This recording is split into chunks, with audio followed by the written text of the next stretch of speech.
The Charlotte Hornets open the regular season at home Wednesday night against the Atlanta Hawks. Joining us as usual to break things down is Locked On Hornets host or co-host, I should say. Shout out to Doug Branson somewhere out there in the world.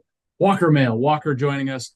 Hey, Walker, it feels like, there have been so many positive vibes this preseason, more than I probably would have expected.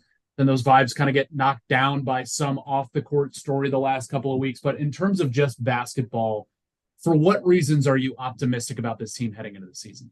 All right. So, yeah, if you're just looking at the on-court product, then there are some reasons to be excited, certainly compared to last year.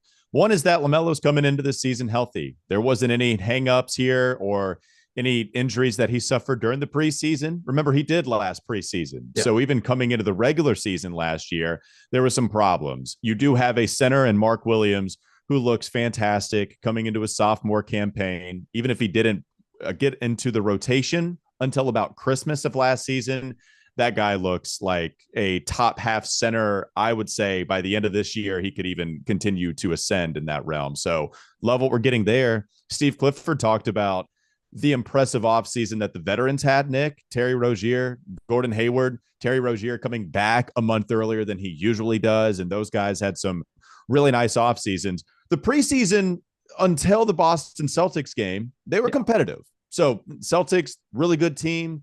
You saw Jason Tatum, Jaylen Brown, they're better starters, they're better players out there. So, all right, you wash your hands of that game and you move on. But overall, on court, there does seem to be a few things to be excited about and to see if the Hornets can actually reach their ceiling this season. Leads me to my next question. What is the ceiling?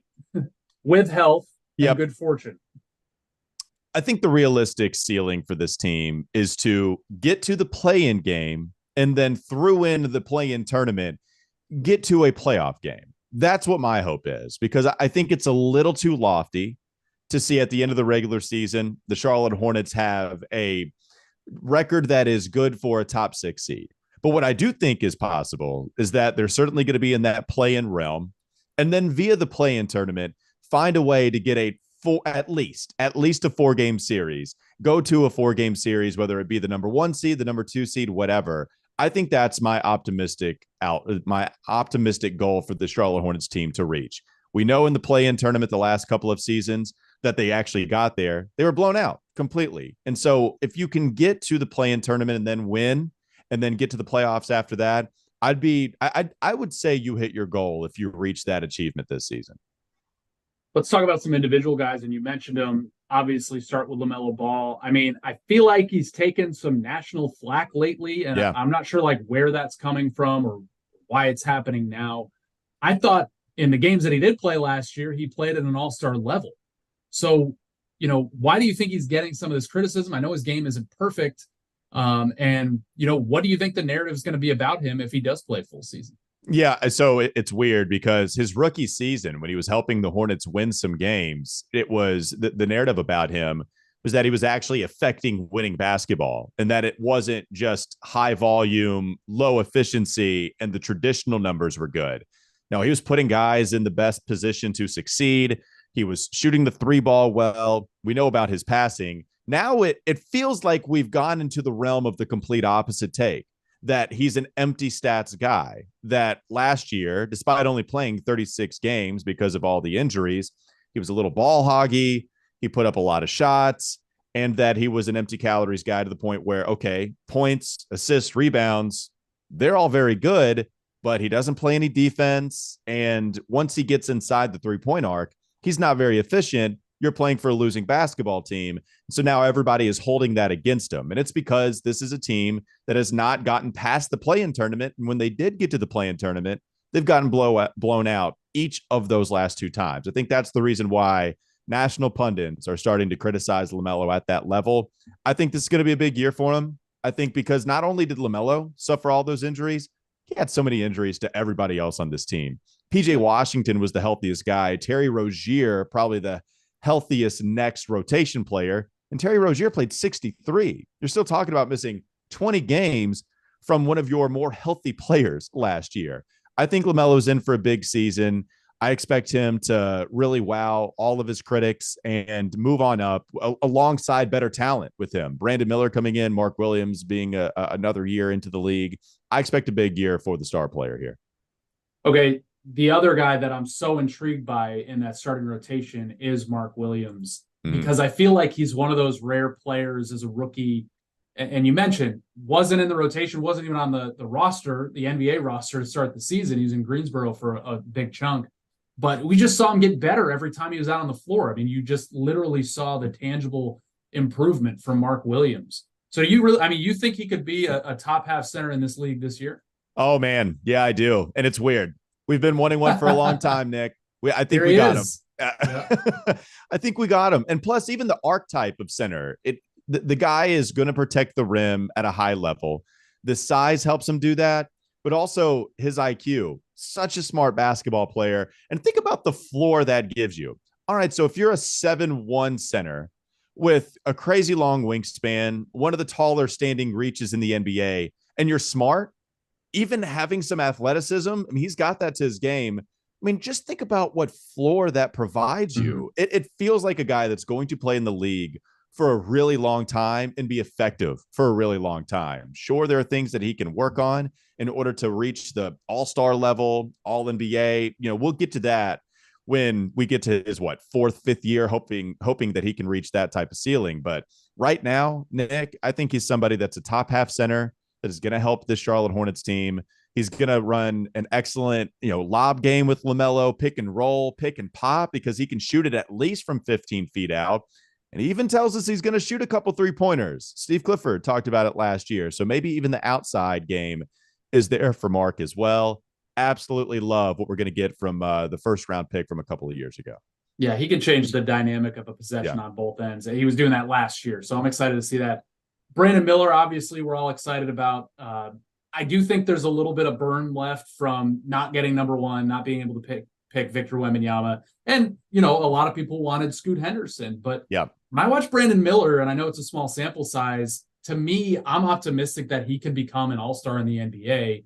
I'm not sure when that will happen, but what do you think kind of the realistic expectation should be for him his rookie year? And what did you make of his preseason? Yeah, I think except for this game against Boston where he was very inefficient, for the most part, he gave you nice contributions all around. Very good rebounder for his position. Has always been a good passer. That was true at Alabama, despite him putting up high point totals. And now you got to see that, I think, in the preseason as well. So I think if you're looking at what Brandon Miller can contribute this season, there's not a lot of responsibility on him compared to what there is for a Wemby, compared to what there is for Scoot Henderson, who was the third overall pick with the Portland Trailblazers. So if you're not, LaMelo is still the face of the franchise. You have a couple of vets that are good for 13 to 15 to 20 points per game in Gordon Hayward and Terry Rozier, and even a PJ and Miles back. Brandon Miller realistically could be the sixth leading scorer on this team and make a huge impact with the squad. I think you're hoping for him to knock down open shots. I think you're looking for him to not force the issue, which he's been very good at this year. He's taking what the defense gives him. I think the turnovers are a little bit of a problem once he gets into the paint. He's going to have to get stronger, but I think he's already gotten stronger. So I think this season, what you're looking at is being a smart secondary playmaker after LaMelo Ball gives it up, maybe later into the shot clock or when they run their offense after, there's about 13 seconds left to go on the play clock. And then you see what Brandon can do, either knocking down open shots, playing smart enough team defense to not get played off the floor like a lot of rookies do. And that's demanding from Steve Clifford, who's a defensive coach. But Steve Clifford's talked about how high Brandon Miller's IQ is already. The players rave about him. Like no other rookie before. It's different this year, Nick. So I'm excited about what he can bring you. Even if the volume's not going to be there at a crazy level, I think there are still a lot of ways that he can affect the game. Yeah, he looks like he belongs regardless of the efficiency numbers. And you said those have been up and down a little bit. You got to get to the Miles Bridges stuff, Walker, alleged violations of his protective order, allegedly smashing the windshield with pool balls of the mother of his children. I mean, how do you think the Hornets have handled this, or why do you think he's practicing? Should he be practicing? And based on what we've seen from the Hornets and NBA kind of slow playing this last year, do you think he's going to be out longer than the 10 games that he's already set for, if he even plays for the Hornets again? Nick, I don't know, to be honest with you. I'm not sure how long he's going to be out. He is practicing with this team right now, so he might just be out there on the court as soon as he's eligible as it currently stands, which is going to be after the 10-game suspension. Now, I know, at least initially reported, there's been all sorts of reports.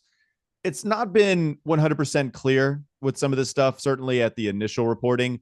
But from what I understand, there's going to be a court case, or there's going to be a court date, I should say, November 13th. And that's actually just going to be a couple of days after he's eligible to return. So who knows if we'll find out anything from that court date, or if this continues to be pushed a little bit later and later and later, and we see postponements just like we did the first time around. I don't think the Hornets should be allowing him to practice right now. I don't have as much information as they do. I would think the team has more information than I do. It seems like a bad look to have him out there on the practice court. It feels like a bad look for reporters to go and cover practice and see that he's putting up shots with the team, a part of team drills. So it's certainly not the best look in the world. But it's clear, Nick, that the Hornets feel good enough about this situation to allow him to do this, right? So I don't know if he's going to play as soon as the suspension is over at the beginning of the season. Again, that's 10 games. But it's certainly a mess of a situation that not only started before the day before free agency happened in 2022, but now we're still talking about this with new updates in the month of October of 2023, right before the season starts in a couple days. All right, Walker, back to basketball. I think there's a real big opportunity for Charlotte to get off to a really good start. Take a look at their first 8 games: Atlanta, Detroit, Brooklyn at home, Houston, Indiana, Dallas on the road, then 2 at Washington, I believe. So through that 8-game stretch, what do you think their record should be? Yeah, it'd be nice. No, 8-0. Let's go. Come on. Pull the trigger on 8-0. I would love to see 8-0. What do I realistically think? I think this could be a winning basketball team for the first 8 games. I think, Nick, this schedule actually sets up well for them compared to years past where it's been a gauntlet. And what I like is the way that you have some home games here at the beginning, and the way the schedule is set up. It doesn't seem like it's interchanging back and forth. It seems like when you have a homestand, you're going to be at home for like 3 games. If you're away, you're going to get those road games out of the way. And I kind of like the way it's built for that team. But they have a chance to capitalize, even without Miles Bridges, who is still one of the more talented players on the Charlotte Hornets roster. Even without him playing the first 10, it'll be fascinating to see the front court rotation: PJ Washington, Gordon Hayward, 3 and 4, and then Brandon Miller. Now, how many minutes is he going to get? Clifford has the reputation of not playing rookies all that much, but he has told you time and time again that's not the case with this second overall pick. And so I think they have a chance to capitalize on a pretty good record. Give me over 500, Nick. Like, give me 5-3, which would be a really good start. Yeah. If you start 5-3 for a team many people are picking to finish the season below 500, I'll take that any day of the week.